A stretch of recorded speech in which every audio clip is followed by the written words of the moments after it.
So can you tell me, maybe some statistics on eating disorders? Yeah, the statistics are really haunting. So right now it is the single most deadly mental health disorder.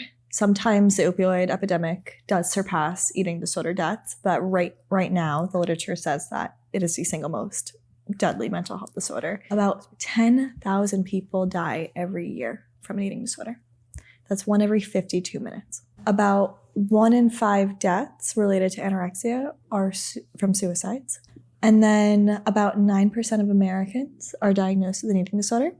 So that's about 30 million people. So the numbers that you're telling me, are those the ones that have met the criteria, or those are the ones that, like, total number? These are people who have been diagnosed with an eating disorder. So I can't even imagine. Wow, that's okay. So that really blows my mind, because so many people go undiagnosed because they don't fit. It's a very strict criteria. Could you talk a little bit about that? Mental health providers use something called the DSM, Diagnostic Statistical Manual. There's like 5-ish versions of it. A new version just came out. There are different criteria sets that you need to satisfy to be diagnosed with a certain mental health disorder. With anorexia, it's reduced caloric intake, and then often severity is based off of BMI.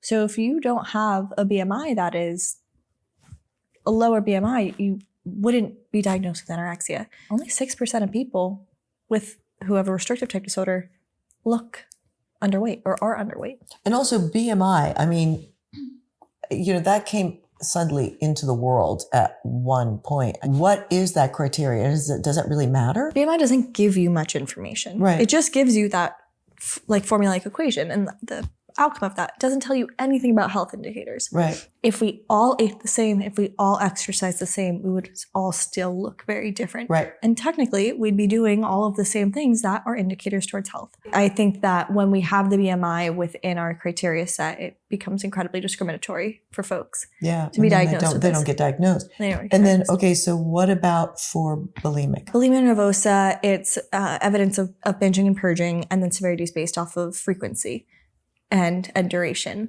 So how many times has this occurred in the last 1 to 3 months? Relapse rates or severity rates are indicated on how frequently it's happening.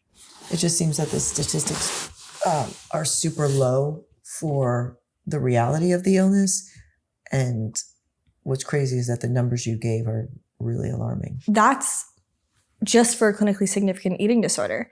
So we know that eating is on a full spectrum. We have normal intuitive eating, and then we have dieting, and then subclinical eating disorder and clinically significant eating disorder. So that's not including anyone on that spectrum. What's the difference between subclinical eating disorder and eating disorder? So subclinical eating disorder would be like those atypical anorexia folks where they don't have a low BMI, but they are they're having significant restriction.